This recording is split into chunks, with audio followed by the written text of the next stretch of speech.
الحمد لله نحمده ونستعينه ونستغفره ونؤمن به ونتوكل عليه ونعوذ بالله من شرور انفسنا ومن سيئات اعمالنا من يهده الله فلا مضل له ومن يضلل فلا هادي له ونشهد ان لا اله الا الله وحده لا شريك له ونشهد ان سيدنا ونبينا ومولانا محمدا عبده ورسوله أما بعد فأعوذ بالله من الشيطان الرجيم بسم الله الرحمن الرحيم لئن شكرتم لأزيدنكم ولئن كفرتم إن عذابي لشديد وقال النبي صلى الله عليه وسلم من لم يشكر الناس لم يشكر الله أو كما قال عليه الصلاة والسلام. ہمارے محترم معزز مشفق اساتذہ اکرام اور ہمارے رفقائے محترم اور طلباء عزیز، السلام علیکم ورحمۃ اللہ تعالی وبرکاتہ.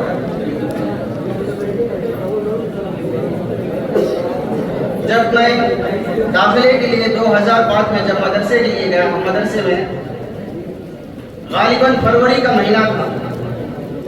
تو یاد ہے جیسا کہ مولانا عبدالعلیم صاحب نے کہا وہی گنتی کی تعداد عدد 38 کی تعداد، یعنی اس پر 8 طلبہ کی جو عدد تھی الحمدللہ وہ صحیح نکلی، اس لیے کہ ہمارے سے زیادہ مولانا عبدالعلیم صاحب کے پاس اس کا علم زیادہ ہے. جب مفتی صاحب آئے تو اس وقت سے طلبہ کی تعداد، جب 2007 میں رمضان آیا، رمضان میں ہم جب مدرسے سے فارغ ہو کر جا رہے تھے تو ہمیں یاد ہے کہ ترانے کے اندر جب 100 کا عدد ہوتا تھا تو لڑکے آخر میں جا کر پکارتے تھے 100 کہتے، یعنی چند عرصے کے اندر 2 سال کے اندر ہمارے دور میں 38 سے لے کر 100 طلبہ کی تعداد پہنچنا آپ سمجھ لیں. اس پر محنت بھی ہوتی ہے اور اس پر مشقت بھی اٹھانی پڑتی ہے اور ساتھ میں اخلاص کی بھی ضرورت ہوتی ہے. اگر انسان محنت کرتا ہے، اخلاص کے بغیر اگر محنت کرتا ہے تو اس کی محنت ناکارہ ہوتی ہے اور اس کا انجام ہمارے سامنے، ہماری آنکھوں کے سامنے نظر نہیں آتا. یہاں پر بہت سارے طلبہ ہیں،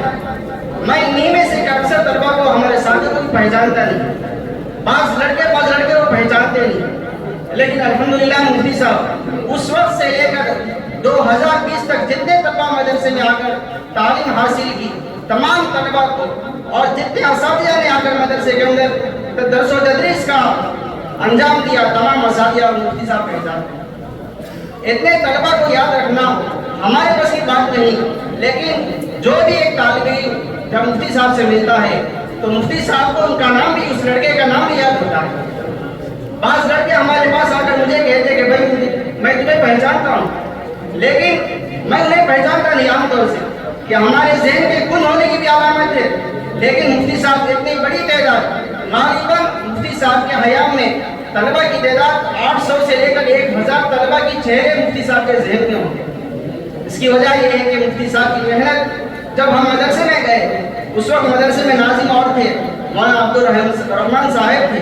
اس وقت عمارتیں بھی نہیں، پانی کی سہولت وغیرہ بھی نہیں. اس کے بعد مفتی صاحب آئے، ایک پانی کی ٹینکی زمین میں لگائی، اس کے بعد بچوں کے لیے کھانے کا نظم، رہنے کا نظم ایسا تھا آپ کے لڑکے کو اگر کہیں تو ان کے تصور میں بھی نہیں آ سکتی بات. یہ کیسی عمارت تھی اس وقت. اس کے لیے محنت بھی کرنا پڑتا ہے اور محنت کے ساتھ اگر اخلاص نہیں ہوتا تو اخلاص نہ ہونے کی وجہ سے اس کا، ہماری محنت کا انجام ہماری آنکھوں کے سامنے نظر نہیں آتا. دیکھیں عام طور سے جب ہماری فراغت ہوتی ہے ہمارے اساتذہ ہم سے کہتے ہیں کہ بھائی پڑھنے کے دور میں محنت سے پڑھو، ہم عام طور سے پڑھتے نہیں. اکثر طلبہ اس طرح علم حاصل کرنے کا حق ہوتا ہے اس طرح ہم حاصل نہیں کرتے. مدرسے سے فراغت کے بعد جب ہم عوام کے سامنے یا مدرسے میں درس و تدریس کی خدمت کے لیے جب موقع ملتا ہے اس وقت ہماری